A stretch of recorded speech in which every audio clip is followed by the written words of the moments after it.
Local बॉडीचे जे election असतात त्याच्यातलं कोणामुळे गेलं तर ते भाजपच्या एका कार्यकर्त्यामुळे आणि भाजपमुळे गेलं असं भुजबळ साहेब आपल्याकडे असताना बोलत होते।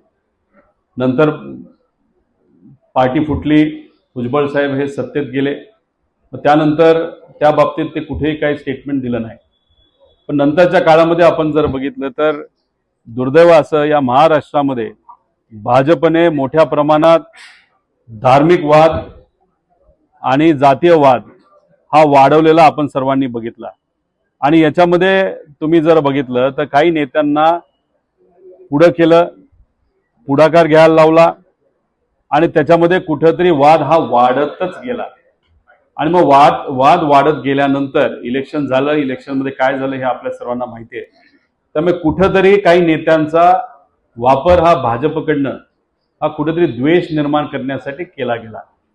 आणि त्यानंतर सत्ता आल्यानंतर तुम्ही जर बघितलं 6 ते 7 महिने हे भुजबळ साहेबांना कुठेही तिथं संधी दिली गेली नाही।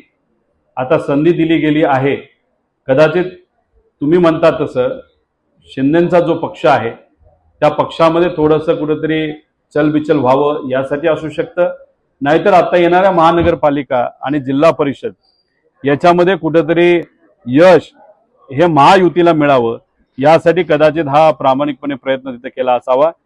पण आता हा जो जातीवाद आणि धर्मवाद त्याचं जे राजकारण भाजपली आणि मित्र पक्षाली केलं, आता हे लोकांना कळलं आहे।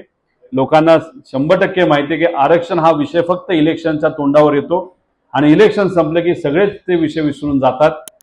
खरं काय हे लोकांना कळल्यामुळे मला वाटत नाही की त्याच्यावर काय विश्वास लोक आता येणाऱ्या काळामध्ये ठेवतील।